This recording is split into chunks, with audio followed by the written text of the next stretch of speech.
বন্ধু মনে রাখো ভাইয়া, একটা কথা শক্ত কই, রাগ হইও না প্রিয় ছেলে বাপ। এই কপাল পৃথিবীতে উপার্জনের দুনিয়াবি কোনো কাজে লাগে না। এই হাত পাও এগুলা মানুষের অঙ্গ প্রত্যঙ্গ কাজে লাগে বিভিন্ন উপার্জনের কামে।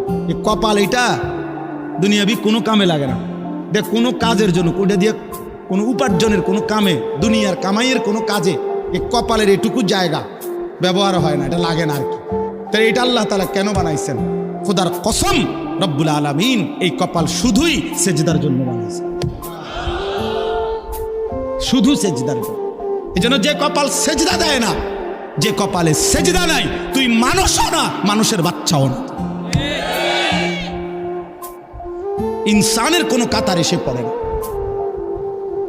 সে কোনো মানুষের কাতারে পড়ে না, ইনসানের কোনো কাতারে পড়ে না যার কপালে সেজদা। কারণ কপাল বানানোই হয়েছে, সেজদা কাকে বলে? ওয়াদউল জাবহাতে আলাল আরদ, জমিনের মধ্যে কি রাখা, এই তো কপাল রাখাটারেই কি কয়? তার মানে সেজদা কপাল, কপাল বানানোই হয়েছে কিসের জন্য?